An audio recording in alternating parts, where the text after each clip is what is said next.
নমস্কার, আপনারা দেখছেন আপডেট বাংলা। খবরের প্রথমে দেখে নেব আজকের সংবাদ শিরোনাম। নজরে বিধানসভা ভোট, বঙ্গে আত্মপ্রকাশ নতুন রাজনৈতিক দলের। সাজ্জাকের মতো দুষ্কৃতীকে সবক শেখাতে যোগীর উত্তরপ্রদেশ মডেলে আস্থা রাখলেন মমতা। মুম্বাই ল্যাবে ক্লিনচিট পেল বিষাক্ত স্যালাইন প্রস্তুতকারী সংস্থা। পুরো অধিবেশনে হাতিবাড়ি নিয়ে জবাব দিলেন অনন্যা, উল্টে সজলের বিরুদ্ধে আনলেন অভিযোগ। আগামী 10 বছর দল চালাবো, মমতার ঘোষণার পরে অভিষেক লিখলেন প্রশাসন মানে শুধু কথা নয়। ডাক্তারদের পাশে শুভেন্দু, পাল্টা তোপ তৃণমূলের। যা করেছে ঠিক করেছে বলেছে বিরোধীরা, রাজীব কুমারের 4টে গুলির টনিকেই কাজ হলো। আবাস যোজনায় 60,000 টাকা ফেরত দেওয়ার নির্দেশ, বৃদ্ধ দম্পতির নতুন বাড়ির স্বপ্ন ভেঙে চুরমার। তৈমুরি প্রাণ বাঁচালো রক্তাক্ত শেফের, ইব্রাহিম নয়, প্রকাশ এলো প্রকৃত সত্য। আসছে বিস্তারিত খবরে। মেদিনীপুর মেডিকেলে সংক্রমিত স্যালাইন ব্যবহারের ফলে মৃত প্রসূতির বাড়ি গিয়ে তার সদ্যজাত সন্তানের দায়িত্ব নিলেন রাজ্যের বিরোধী দলনেতা শুভেন্দু অধিকারী। একই সঙ্গে নিহত প্রসূতির স্বামীকে 10 লক্ষ টাকা ক্ষতিপূরণের প্রতিশ্রুতি দিলেন তিনি। সঙ্গে বিপত্নিক দেবাশিস রুইদাসের সঙ্গে দেখা করলেন তিনি। নিহত মামনি রুইদাসের সদ্যজাত সন্তানকে কোলে নিয়ে আদর করলেন তিনি। বৃহস্পতিবার দুপুরে নবান্নে বসে যখন মুখ্যমন্ত্রী মমতা বন্দ্যোপাধ্যায় মেদিনীপুর মেডিকেলে প্রসূতি মৃত্যুর জন্য চিকিৎসককে দায়ী করেছেন এবং ক্ষতিপূরণ ঘোষণা করেছেন, তখন রুইদাস পরিবারের উঠোনে দাঁড়িয়ে শুভেন্দুবাবু সেখানে পৌঁছেই সদ্যজাতকে কোলে তুলে নিলেন তিনি। নিহত মামনি দেবীর স্বামী দেবাশিস রুইদাসকে তিনি বললেন, সরকার মামনি দেবীকে খুন করেছে, যেভাবে আরজি করে নির্যাতিতাকে সরকার খুন করেছে ঠিক সেরকম আমি আপনার সন্তানের দায়িত্ব নিলাম। আপনি বাবা হিসেবেও দায়িত্ব পালন করবেন, আমি আপনার দাদা হিসেবেও সব দায়িত্ব নিলাম। আমি আজ 2 লক্ষ টাকা চেক দিয়ে যাচ্ছি, আমি আরো 8 লক্ষ টাকা দেব, ধীরে ধীরে শিশুটির নামে ফিক্সড ডিপোজিট করে দেব, কিন্তু সরকারি ক্ষতিপূরণ ছবেন না। যতক্ষণ না 50 লক্ষ টাকা ক্ষতিপূরণ ও গ্রুপ ডেকে স্থায়ী সরকারি চাকরি আপনাকে দিচ্ছে, ততক্ষণ সরকারি ক্ষতিপূরণ নেবেন না। আমি আপনাকে নিয়ে অনেক দূর যাব। এদিন শুভেন্দু বাবু দাবি করেছেন, প্রয়াত মামনি দেবীর স্বামী দেবাশিস বাবু ডিসেম্বরে বিজেপির সদস্যপদ গ্রহণ করেছেন। তিনি আরো বললেন, বুধবার স্বাস্থ্য ভবনে গিয়ে স্বাস্থ্য দপ্তরের এক সিনিয়র সেক্রেটারির সঙ্গে কথা বলি। তিনি বললেন, 13ই ডিসেম্বর নয়, পশ্চিমবঙ্গ ফার্মাসিউটিক্যালস এর রিঙ্গার্স ল্যাকটেটে যে সংক্রমণ রয়েছে তা 10ই ডিসেম্বরই জানত রাজ্য সরকার, আর তারপরেই ওই স্যালাইন বন্ধ করতে কোনো পদক্ষেপ করেনি সরকার। তাই মামনি দেবীর মৃত্যু প্রাতিষ্ঠানিক খুন। তেজস জনকল্যাণ পার্টি একটি নতুন রাজনৈতিক দলের আত্মপ্রকাশ ঘটল শুক্রবার কলকাতার বুকে। দলীয় অফিস যাদবপুর সংলগ্ন বিজয়গড়ের সেন্ট্রাল রোডে। আর এই দলের সভানেত্রী রুবি গুপ্তা শুক্রবার সাংবাদিকদের মুখোমুখি হয়ে নতুন দলের আত্মপ্রকাশের কথা সামনে আনলেন। তিনি জানালেন, তাদের প্রতীক চিহ্ন একতলা অন্ন, তাদের লক্ষ্য প্রতিটি মানুষের মুখে অন্ন তুলে দেওয়া, অর্থনৈতিকভাবে সমস্ত বৈষম্য বলে সাধারণ মানুষকে মজবুত করে তোলা।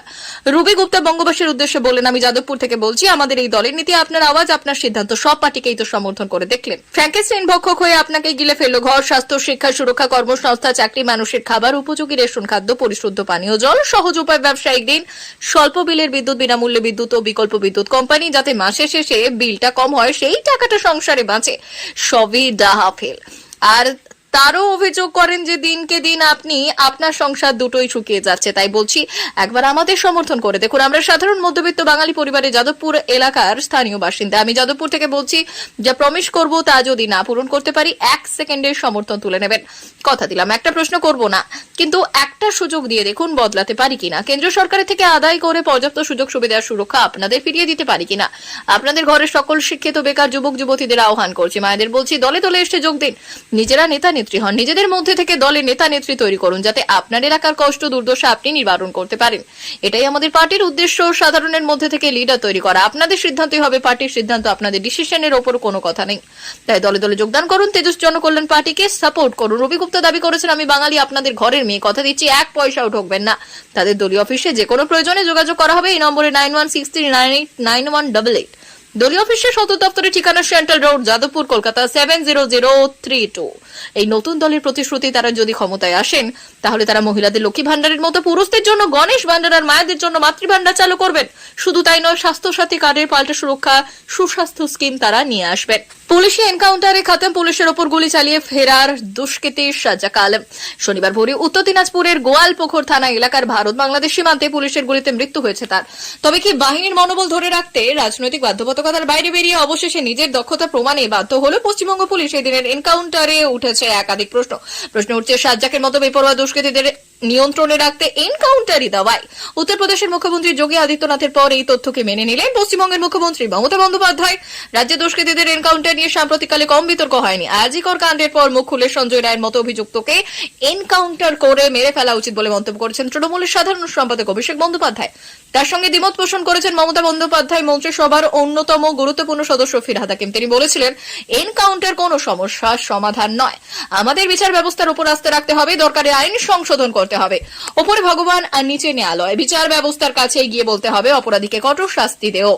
2017 সালে বিজেপি নেতৃত্বাধীন যোগী আদিত্যনাথের সরকার ক্ষমতায় আসার পর একের পর এক এনকাউন্টারে দুষ্কৃতীদের খতম করেছে উত্তরপ্রদেশ পুলিশ।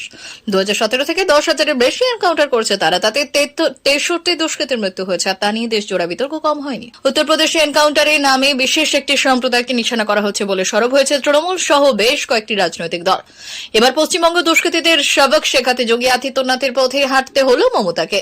বিষাক্ত স্যালাইনে জেরে প্রসূতি মৃত্যুর অভিযোগ, স্যালাইন প্রস্তুতকারী সংস্থার ওই স্যালাইন সহ একাধিক ওষুধ পশ্চিমবঙ্গে ব্যবহারে নিষেধাজ্ঞা স্বাস্থ্য ভবনের। আর পশ্চিমবঙ্গ ফার্মাসিউটিক্যালের এই নিঙ্গাল ল্যাকটেটকে এবার ক্লিন চিট দিল Mumbai drugs testing lab. Karnataka সরকারের অভিযোগের ভিত্তিতে পরীক্ষার পর ওই সংস্থার স্যালাইনকে ক্লিন চিট দেওয়া হলো। আর ল্যাবের রিপোর্ট সামনে আসার পরেই ফুঁসে উঠলেন চিকিৎসকরা। কয়েকদিন আগে মেদিনীপুর মেডিকেলে এক প্রসূতি মৃত্যুতে পশ্চিমবঙ্গ ফার্মাসিউটিক্যালের ওই স্যালাইনের বিরুদ্ধে অভিযোগ ওঠে। তড়িঘড়ি স্বাস্থ্য ভবন ও স্যালাইন সহ সংস্থার 10টি ওষুধ ব্যবহারে নিষেধাজ্ঞা জারি করে এবং সরকারি হাসপাতালগুলিকে নিষেধাজ্ঞা পাঠায়। ডিসেম্বরের প্রথম সপ্তাহে কেন্দ্র রাজ্যের ড্রাগ কন্ট্রোল আধিকারিকরা চোপড়ার কারখানা থেকে নমুনা সংগ্রহ করেছিলেন। সেগুলি মুম্বাইয়ের ল্যাবে পরীক্ষা করা হয়, আর সেই পরীক্ষাতে কিছু পাওয়া যায়নি বলে মুম্বাই ল্যাবের তরফে জানানো হয়েছে। কলকাতা হাইকোর্টে যে জনস্বার্থ মামলা জারি হয়েছে তার ভিত্তিতে মুম্বাইয়ের ল্যাবের রিপোর্ট জারি স্বাস্থ্য দপ্তরের তরফে জমা করা হয়েছে। যদিও এই স্যালাইনে নিষেধাজ্ঞা জারি রেখেছে রাজ্য, তার কারণ একটা পণ্যকে জীবাণুমুক্ত করার জন্য যে প্রক্রিয়া সেই মাপকাঠিতে উত্তীর্ণ হতে পারেনি ওই সংস্থা। আর একবার পরিদর্শন হবে, তারপর সবকিছু ঠিকঠাক থাকলে নিষেধাজ্ঞা তোলা হতে পারে। মুম্বাইয়ের ল্যাব ক্লিন চিট দেওয়ার পর জুনিয়র ডাক্তাররা প্রশ্ন তুললেন, তাহলে এই আরএল গুলি তুলে নেওয়ার দরকার কি ছিল? তাহলে সেই স্যালাইন গুলি চালানো হোক। তারপর বক্তব্য তাদের, চিকিৎসা দেখছেন চিকিৎসকরা যে স্যালাইন গুলি দেওয়ার পর রোগীদের শ্বাসকষ্ট হচ্ছে, ইউনিট বন্ধ হয়ে যাচ্ছে, তাহলে কি চিকিৎসকরা উদ্দেশ্য প্রণোদিতভাবে এই অভিযোগ করেছিলেন? 109 নম্বর ওয়ার্ডের তৃণমূল কাউন্সিলর অনন্যা বন্দ্যোপাধ্যায়ের বিরুদ্ধে বেআইনিভাবে বাড়ি তৈরির অভিযোগকে কেন্দ্র করে শুক্রবার উত্তপ্ত হয়ে উঠল কলকাতা পুরসভার অধিবেশন। অভিযোগ পাল্টা অভিযোগের তীরে একে অপরকে বেঁধলেন 50 নম্বর ওয়ার্ডের কাউন্সিলর সজল ঘোষ এবং অনন্যা। হাতিবাড়ি নিয়ে জবাব দিলেন 109 নম্বর ওয়ার্ডের তৃণমূল কাউন্সিলর। শুধু তাই নয়, সজলের বাড়ি নিয়েও অভিযোগ তুললেন তিনি। বিতর্কে মুখ খুলেছেন কলকাতার মেয়র ফিরহাদ হাকিমও। কি নিয়ে বিতর্ক? সজলের অভিযোগ, 103 নম্বর ওয়ার্ডে 497 নম্বর সন্তোষপুর অ্যাভিনিউয়ে একটি বিরাট অবৈধ বাড়ি নির্মিত করেছিল অনন্যা। পুরো অধিবেশনে সজল অভিযোগ করেছেন, যেখানে বেআইনি নির্মাণ হচ্ছে সেখানে পুরসভা নোটিশ পাঠাচ্ছে, আর তারপর যারা বেআইনি নির্মাণ করছেন তারা টাকা দিলে সেই বেআইনি নির্মাণকে আইনি করে দেওয়া হচ্ছে। বিজেপি কাউন্সিলর আগে দাবি করেছিলেন মিরু রানী বাওয়ালকে দোতলা বাড়িটি কেনেন অনন্যা এবং তার পরিবার, আর তারপর নতুন বাড়ি তৈরি করে সেটিকে বেআইনিভাবে 5তলা করা। আর এরপর বাড়ির পেছনে জমিটি কিনে সেখানে অবৈধভাবে আরো এক 5তলা করা হয়েছে। আর বাড়িটির সঙ্গে যুক্ত করা হয় পুরসভার পরিবেশে, তাকে বলা হয়েছে আমালগামেশন। সজলের অভিযোগ নিয়ে শুক্রবার সজলের উদ্দেশ্যে অনন্যা বলেছেন, অবৈধ অনেক কথাই বলছেন, কোথাও অবৈধের গন্ধ পাচ্ছি না। অ্যামালগামেশন আইনি প্রক্রিয়া। হাতি বাড়িতে লিফট করা নিয়েও প্রশ্ন উঠেছিল, আর সেই প্রসঙ্গে অনন্যা বললেন, যখন ওপরে তলার অনুমতি দিচ্ছে তখন লিফট বা সিঁড়ির অনুমতি দিতে দেওয়া হয়, কিন্তু তখন বোঝা যায়নি সিঁড়ি ভেঙে যাবে, ভেঙে গিয়েছে, তাই নতুন করে সিঁড়ি বা লিফট করতে হচ্ছে। এটা আমার জন্য বিশেষ নিয়ম না, এটা কলকাতা পুরসভার অঙ্ক, এটা হিয়ারিং অফিসার করেন। অনন্যার বাড়ি প্রসঙ্গে শুক্রবার ফিরহাদ বললেন, দুটি বাড়ির মাঝখানে এই জায়গার জন্য অনুমোদন দেওয়া হয়নি, সেই অংশটি ভেঙে দেওয়া হয়েছে, বাকি অংশের জন্য অনুমোদন দেওয়া হয়েছিল। আর প্রথম অনুমোদন নেওয়া হয়েছিল 1996 সালের 10ই অক্টোবর। লিফট ও সিঁড়ি রেগুলাইজেশনের জন্য 32 লক্ষ টাকা জমা করা হয়েছিল। কলকাতার মেয়রের সংযোজন। তৃণমূল কাউন্সিলর বলে বিরোধীরা এই চিকিৎসায় করছেন, কিন্তু আমরা কোন রকম অস্বচ্ছ কাজ করছি না।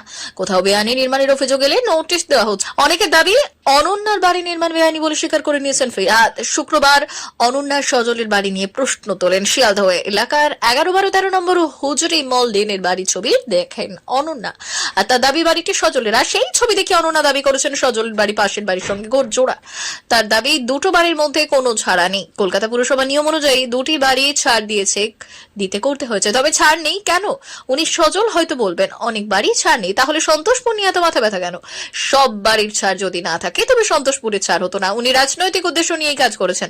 চারুনি যদি ছুচকে বলে তোমার পেছনে ছেঁদা, তাহলে সেটা খুবই কষ্টকর। মেদিনীপুরে প্রসূতি মৃত্যুর ঘটনায় গাফিলতির অভিযোগে চিকিৎসককে নিলম্বিত করেছে রাজ্য সরকারের। এই সিদ্ধান্তের বিরোধিতা করে মুখ্যমন্ত্রীর বিরুদ্ধে ভয় দেখানোর অভিযোগ করলেন বিরোধী দলনেতা শুভেন্দু অধিকারী। সেই সঙ্গে চিকিৎসকদের আইনি সহায়তায় বার্তাও দিয়েছেন তিনি। পাশাপাশি বিরোধীরা মুখ্যমন্ত্রী সহ স্বাস্থ্যমন্ত্রী মমতা বন্দ্যোপাধ্যায়ের ভূমিকা নিয়ে আবার প্রশ্ন তুলেছে। যদিও বিষয়টি নিয়ে রাজনীতি করার পাল্টা অভিযোগে সরব হয়েছে তৃণমূল কংগ্রেস। বিধাননগরের রাজ্য বিজেপির দপ্তরে শুক্রবার শুভেন্দু বললেন, এই সাসপেনশনের বিরোধিতা করছি এবং তা প্রত্যাহারের দাবি জানাচ্ছি। ময়নাতদন্তে প্রসূতি মৃত্যুর কারণ স্টেফিসিয়াম বলা হয়েছে, আর এমন দাবি করেছে শুভেন্দুর প্রশ্ন চিকিৎসার গাফিলতির অভিযোগ করবে অভিযোগ ওঠে কি করে? এরপরে তিনি নিশানা করেছেন মুখ্যমন্ত্রীকে। শুভেন্দুর অভিযোগ, মেধাবী পড়ুয়াদের কেরিয়ার ধ্বংস করতে, ভয় দেখাতে সিএমওইচকে বাধ্য করা হয়েছে আর এফআইআর করতে। আমরা চিকিৎসকের পাশে আছি, আমরা প্রয়োজনে তাদের আইনি সহায়তা দেব। সোমবার সকালের মধ্যে সাসপেনশন প্রত্যাহার না করলে ওই ডাক্তারদের নামে যেখানে অভিযোগ হয়েছে সেই কোতোয়ালি থানায় অবস্থানে বসার হুঁশিয়ারি দিয়েছেন বিরোধী দলনেতা। পাশাপাশি সংশ্লিষ্ট সংস্থার রিঙ্গার সিলেক্টেড স্যালাইন সম্পর্কে পশ্চিমবঙ্গ সরকারকে জানানোর 1 মাস পরেও তা রাজ্যে কেন ব্যবহৃত হয়েছে সেই প্রশ্ন তুলেছেন শুভেন্দু। এই সময়ের মধ্যে যাদের চিকিৎসায় এই স্যালাইন ব্যবহার করা হয়েছে তাদের জন্য প্রয়োজনে এমসেট সাহায্য নেওয়ার দাবি তুলেছেন শুভেন্দু। পাঞ্জিপাড়া কাণ্ডের মূল অভিযুক্ত নিহত পুলিশের এনকাউন্টারে 7 সকালে বাংলাদেশে পালানোর সময় তাকে পুলিশের গুলিতে নিহত হন সাজ্জাক আলম। 3 থেকে 4 রাউন্ড গুলি চালানো হয়েছে বলে সূত্রের খবর। জানা গিয়েছে পালানোর সময় সাজ্জাক পুলিশকে লক্ষ্য করে গুলি চালিয়েছেন। তারই জবাব দিতে গিয়ে পুলিশ গুলি চালায়। তিনি রাজীব কুমারকে বার্তা দিয়েছিলেন আগে, আর এবার পুলিশের অ্যাকশনকেও স্বাগত জানাচ্ছে বিরোধীরা। গত বুধবার উত্তর দিনাজপুরের গোয়ালপুকুরের পাঞ্জিপাড়ায় পুলিশকে লক্ষ্য করে গুলি চালায় আসামি সাজ্জাক আলম। গুলিতে আহত হন 2 পুলিশ কর্মী। উত্তরবঙ্গের এক বেসরকারি হাসপাতালে তাদের চিকিৎসা চলছে। আর এই ঘটনার পরেই পাঞ্জিপাড়ায় যান রাজ্য পুলিশের ডিজি রাজীব কুমার। সেখানে গিয়ে তিনি বললেন, আমরা একটা ভালো জবাব দেব, আমাদের একটা গুলি চালালে আমরা 4টি গুলি চালাবো। পুলিশের মনোবল বাড়াতে ওই বার্তা দেন তিনি। আর সেই বার্তা দেওয়ার 48 ঘন্টার মধ্যে এনকাউন্টারে নিহত সাজ্জাক। প্রিয় দর্শক, এখনকার মতো খবর এই পর্যন্তই। ধন্যবাদ।